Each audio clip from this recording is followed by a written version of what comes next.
Hello माय YouTube family, कसे आहात तुम्ही? आज माझ्या दिवसाची सुरुवात इतकी लेझी झाली होती, तुम्हाला काय सांगू. मला आज इतका कंटाळा येत होता ना, भरपूर असा कंटाळा येत होता. मला उठूसुद्धा वाटत नव्हतं. पण तरी कशीबशी उठली, मस्त आंघोळ वगैरे केली. म्हटलं चला नाश्त्याला काहीतरी बनवूया.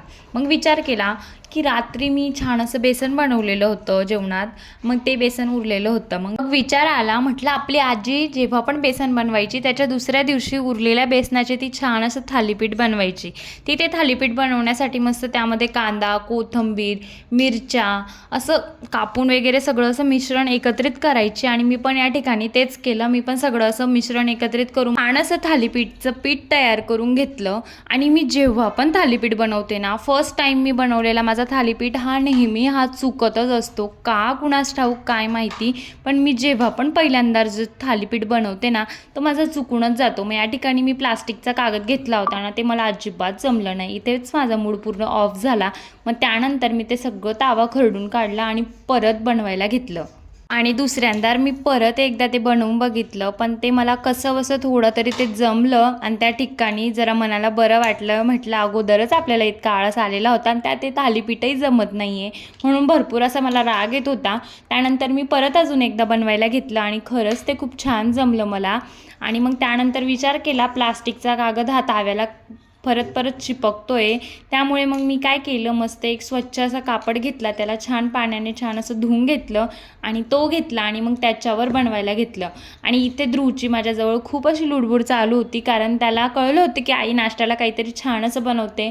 म्हणून तो मला परत परत विचारत होता की आई झालं का नाही, झालं का नाही. त्याला म्हटलं थांब बाबा, अगोदरच मला जमत नाही आहे आणि खूपच असा राग येतोय. मग कसं बसं मी ते जमवलं आणि त्याला ते बनवून दिलं. आणि ते जमल्यानंतर मला इतकी नेक्स्ट लेवल खुशी झाली ना, तुम्हाला काय सांगू. आपण एखादी गोष्ट करायला घेतली की ती जर आपल्याला नाही जमली तर आपली थोडीफार चिडचिड होते, पण ते म्हणतात नाही का, प्रयत्नांनाच यश मिळत असते. त्याच प्रकारे मी पण इथे तेच केलं.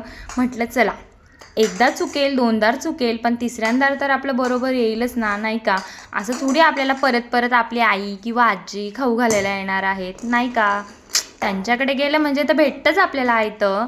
पण इथे म्हणजे स्वतःला जर खाण्याची इच्छा झाली तर आपल्याला ते करावंच लागतं. आणि आता तर आपली मुलं पण आहेत, आपला तर प्रश्नच नाही, पण मुलांना पण ते खायचं असतं, त्यामुळे आपल्याला ते शिकावंच लागेल. त्यामुळे मी ते एकदा दोनदा चुकलं तरी प्रयत्न करणं सोडलं नाही. म्हणजे असं काही ते एवढं मोठं काम नाही आहे, पण तरी ते बनवून खूप छान वाटत होतं, कारण मला थालीपीठ भरपूर आवडतात. मी म्हणजे माझ्या मम्मीकडे होती तेव्हा माझी आजी कायम बनवायची. म्हणजे माझ्या पप्पांनाही ते खूप आवडतात आणि मलाही खूप आवडतात. म्हणजे जास्त करून आपण जेव्हा म्हणजे असं थालीपीठ बनवायला घेतो किंवा सगळं काही मिश्रण त्याच्यासाठी, म्हणजे आपलं एक थालीपीठ आपल्याला बनवायचं असतं, ते बनवून खाण्याची खुशी वेगळी. आणि जेव्हा आपण रात्री ते बेसन बनवतो आणि दुसऱ्या दिवशी उठून त्याचे आपण थालीपीठ करतो, त्याची खुशी एकदम वेगळी असते, कारण ते खाण्याला खूप छान लागतं आणि खायला त्याची खूप चव अशी येत असते. आणि जेव्हा पण माझी आजी बनवायची ना, तेव्हा मी आणि माझी पप्पा मस्त प्लेट, म्हणजे माझी आजी बनवते आणि आम्ही खाली असं प्लेट घेऊन बसलेलो असायचो. म्हणजे जोपर्यंत म्हणजे आजीने ते ताव्यावरून उतरलं नाही की लगेच पप्पांच्या प्लेटमध्ये, लगेच माझ्या प्लेटमध्ये, अशी आजी बनवून बनवून थकून जायची, पण आमचे तोंड काही थांबत नव्हते. आणि हे उरलेल्या बेसनाचे थालीपीठ बनवायची पद्धत फक्त आपल्या खानदेशकडच्या लोकांना माहीत असते. कोण कोण हा व्हिडिओ माझा खानदेशकडून बघत आहे त्यांनी मला नक्की कमेंटमध्ये सांगा की आपल्या खानदेशमध्ये असंच करता की नाही. इथे मी मस्त असं एक एक करून छान असं थालीपीठ बनवत होती. आणि इथे बघा, माझ्या किचनला थोडंसं इग्नोर करा, कारण माझं अजून आवरायचं बाकी होतं आणि मी तसंच नाश्ता बनवला. आणि खरंच खूप छान लागत होते थालीपीठ. तुम्ही पण नक्की एकदा ट्राय करून बघा, खरंच खूप छान लागतात ते खाण्याला. इथे मी छान असं एक एक करून सर्व असे थालीपीठ बनवून घेत होती. आणि बनवता बनवताच मी ते खात होती, कारण मला खरंच खूप भूक लागलेली होती. आता तुम्ही म्हणाल बनवता बनवता कोण खातं, काही नाही हो, चालतं असं, एवढं काही नसतं की बनवता बनवता आपल्याला कुठे 4-5 लोकांचा स्वयंपाक करायचा आहे, 4-5 लोकांना खाऊ घालायचं आहे. कुणी कुणी खरंच खूप नाव ठेवतात की बघा ही कशी आहे, ही बनवता बनवताच खाते, सर्व काही उष्ट करते. ते केव्हा, जेव्हा आपण जास्त लोकांचा स्वयंपाक बनवतो तेव्हा.